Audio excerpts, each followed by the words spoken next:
Brought to you by KR Mangalam University. We provide you the platform to turn your dreams into reality. Give wings to your aspirations with KR Mangalam University. On achieving its primary objectives, a cessation of military activities was directly concluded at the request of Pakistan. Mr. President, there cannot be one standard approach to dispute resolution. Bharat में एक बार फिर से पाकिस्तान पर जमकर निशाना साधा है। इस बार भारत ने यूएन में सभी सदस्य देशों के सामने पाकिस्तान की पोल खोली है। भारत में यूएन के मंच से पहलगाम में हुए आतंकी हमले का जिक्र किया। पाकिस्तान और पीओके में स्थित आतंकी अड्डों पर सटीक कार्रवाई की जानकारी दी और साथ ही साथ पाकिस्तान की ओर से की गई टिप्पणी का जवाब भी दिया। देखिए संयुक्त राष्ट्र में भारत के स्थायी प्रतिनिधि राजदूत पी हरीश ने पाकिस्तान को आईना दिखाते हुए क्या कुछ कहा। Mr. President, this is an important debate. As we complete 80 years of the United Nations, it's a useful moment to reflect on how far the spirit of multilateralism and peaceful settlements of disputes as enshrined in the UN Charter has been realized. Also, what have been the impediments on the way? The first 4 decades after the creation of the United Nations witnessed decolonization and a period of Cold War. Conflicts were largely contained and managed. UN had a significant role in these efforts. In fact, in 1988, UN peacekeeping forces were awarded the Nobel Prize. The end of Cold War was followed by outbreak of a number of conflicts across continents. The nature of UN peacekeeping operations also started to change. In the recent decades, the nature of conflicts has transformed with the proliferation of non-state actors, often proposed and propped up as proxies by state actors, and cross-border funding, arms trafficking, training of terrorists, and spread of radical ideologies facilitated by modern digital and communication technologies. The future trajectory of UN peacekeeping operations is also under serious debate. At the same time, peace building has also acquired greater salience in discussions. Regional organizations, for instance the African Union, have also engaged appropriately while dealing with disputes among their member states. On the question of peaceful settlement of disputes, Chapter 6 of the UN Charter begins by a recognition that it is the parties to a dispute who must first of all seek a solution by peaceful means of their own choice. National ownership and consent of parties are central to any efforts to achieve peaceful resolution of conflicts. There should also be a serious cost to states who violate the spirit of good neighborliness and international relations by fomenting cross-border terrorism.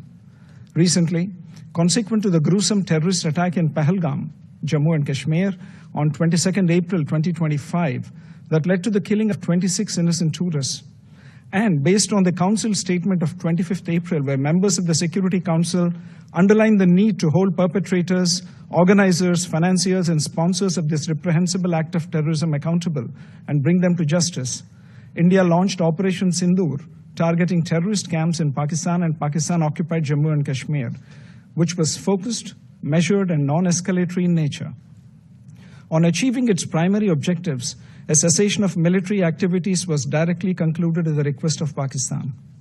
Mr. President, there cannot be one standard approach to dispute resolution.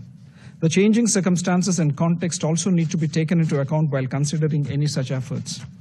India, as a responsible actor and a founding member of the United Nations, has always actively engaged constructively with partners, especially at the United Nations, in collectively working towards a more peaceful, prosperous, and a just and equitable world.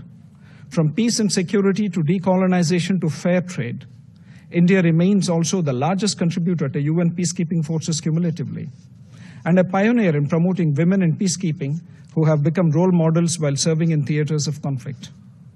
In an interconnected and interdependent world, India values multilateral cooperation to help manage global challenges, including sustainable development, climate action, disaster resilience, and global health. India partners the United Nations in a unique development cooperation initiative and is also among the first responders in humanitarian crises in our region. We are at a time when there are growing doubts about the multilateral system, especially the United Nations. The serious question marks over the representativeness of the UN Security Council must be addressed urgently. In this context, India is proud to have facilitated the inclusion of African Union in the G20 platform during its presidency. The continuing UN Security Council impasse also shows the increasing challenges to efficiency and effectiveness of the UN Security Council. Mr. President, I am constrained also to respond to the remarks made by the representative of Pakistan. The Indian subcontinent offers a stark contrast in terms of progress, prosperity, and development models. On the one hand, there is India, which is a mature democracy, a surging economy, and a pluralistic and inclusive society. At the other extreme is Pakistan, steeped in fanaticism and terrorism, and a serial borrower from the IMF. As we debate promoting international peace and security, it is essential to recognize that there are some fundamental principles which need to be universally respected. One of them is zero tolerance for terrorism. It ill behoves a member of the Council to offer homilies while indulging in practices that are unacceptable to the international community. Mr. President, in conclusion, India remains committed to working towards international peace and security through multilateralism and peaceful settlement of disputes. I thank you, Mr. President. ये था भारत का जवाब। दुनिया को नैतिकता का पाठ पढ़ाने वाले पाकिस्तान की असलियत एक बार फिर से दुनिया के सामने है। भारत के इस बयान पर आपका क्या कुछ कहना है, कमेंट करके जरूर बताएं। ब्यूरो रिपोर्ट, भारत तक।